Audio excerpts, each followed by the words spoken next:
Hi students, आज हमारे साथ अमित रंजन है और आज हमारा ये पहला टेस्टिमोनियल है न्यू ऑफिस में, न्यू आरबीएम कैड पे। तो अमित की जॉब लगी है अलवर राजस्थान में, हमने लगवाई है as a solid work design, right. और वैसे आप कहाँ से हो Amit? I am from Patna, Bihar. अच्छा, पटना बिहार से हैं आप। तो अपने बारे में थोड़ा सा बताइए, इनका रेज्यूमे भी मेरे पास पड़ा है, तो आप क्या करते हैं? My self Amit Ranjan, I am from Patna, Bihar. Hmm. I have completed my BTech in Mechanical Engineering from Future Institute of Engineering and Management in 2019। अच्छा, थोड़ा सा आप जोर से बोलिए और हिंदी में ही बात करनी है, अपने को इंग्लिश नहीं करनी।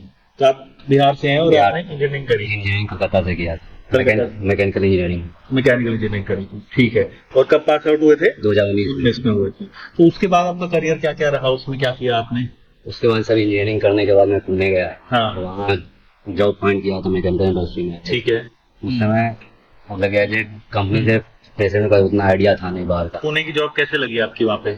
वहाँ पे प्रोडक्शन में जॉब कर रहा था तो सही था, लेकिन वही फ्रेशर पे मतलब कि प्रोडक्शन में तो मैकेनिकल वालों को करना ही नहीं चाहिए काम, क्योंकि वो तो फिर डिप्लोमा के लेवल पे ही पहुंच गए आप। उस समय आइडिया कोई था नहीं कि हाँ। इंजीनियरिंग के बाद ही क्या करना चाहिए। उसके बाद फिर मैंने तो जल्दी जल्दी पैसा के चक्कर में फिर मैं टेलीकॉम इंडस्ट्री में ज्वाइन कर गई। टेलीकॉम इंडस्ट्री में वहाँ मैंने एक डेढ़ साल काम किया। उसके बाद फिर मैंने लगा कि नहीं, तो प्रोडक्शन में कितना टाइम काम किया था? प्रोडक्शन में 2 महीना काम किया था। अच्छा, 2 महीने में आपको फिर पसंद नहीं आया बिल्कुल भी? तो टेलीकॉम इंडस्ट्री में क्या करते थे?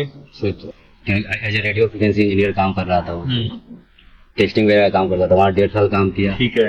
उसके बाद वही फिर वही आता था कि एज ए मैकेनिकल इंजीनियर हाँ। क्या करना चाहिए। फिर उसके बाद मैंने आरवी फिर मैंने सॉलिड वर्क सीखा। पर वो कहीं और से करा था वो आपने? कहीं और से किया। ठीक है, फिर उसके बाद उसके क्या बाद किया? मैंने एज ए डिजाइनिंग जॉब किया। अच्छा, वो कहाँ पे किया? ITS hydromatic design service private limited. अच्छा, ये कहाँ पे है? ये आपको नोएडा सेक्टर 63 में है सर। अच्छा, फिर उसके बाद आपने दूसरा सॉफ्टवेयर करा? उसके बाद फिर मैंने आरबीएम कैट में आगे इंजीनियरिंग सीखा। ठीक है। और इसके थ्रू में जॉब। ठीक है, ठीक है। अब ये जो कंपनी है यहाँ पे, what is your exact role? कैसे इंटरव्यू हुआ, क्या पूछा गया, ये थोड़ा सा प्रोसेस बताइए। मैडम के थ्रू आया कि एक वैकेंसी अलवर डिस्ट्रिक्ट में है, वहाँ जाके दो। तो मैंने गया 4 बजे। नॉर्मली इंटरव्यू प्रोसेस पार्ट दिए बनाने के लिए, वो पार्ट्स बनाया। उसके बाद उसकी ड्राफ्टिंग करवाया। ठीक है। नॉर्मली ड्राफ्टिंग किया। किस तरीके के पार्ट थे? एक पाइप था और एक सीट मेटल का एक पार्ट था, जो उनके मैन्युफैक्चरिंग में यूज होते थे वो सब। ठीक है, ओके। उसके बाद पेसिंग था, 3-4 क्वेश्चन किए हैं। पूछे हैं कि मास निकालना है और हमें सिर्फ डेंसिटी पता है, तो प्रोडक्ट का मास निकल जाएगा। डेंसिटी इंटू बहुत मास निकल जाएगा। बस ये बेसिक सा 1-2 क्वेश्चन किए। ओके। तो उसके बाद आपसे बट मेन था प्रैक्टिकल, जो पार्ट बनवाया। ठीक है।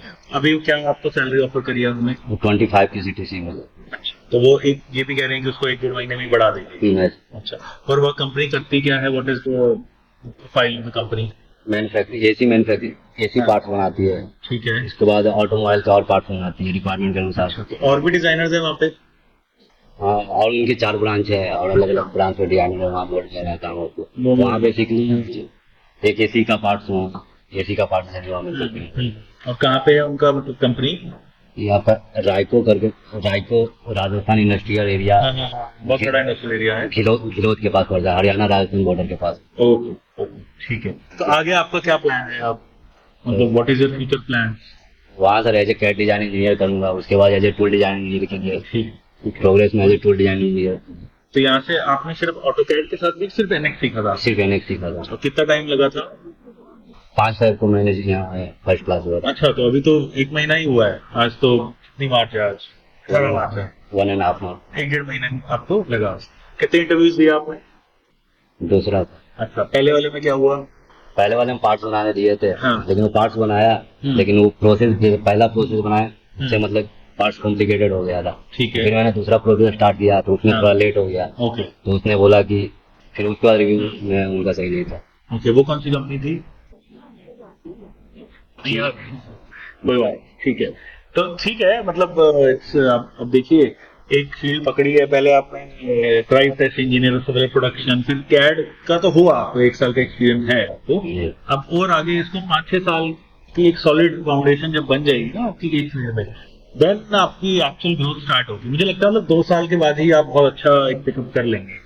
अभी तो यही है कि 1-1.5 साल 2 साल रेज्यूमे पे मैंने ये देख रहा हूँ कि कहीं पे भी आपने 1 साल से ज्यादा काम नहीं किया है, 1-1.5 साल।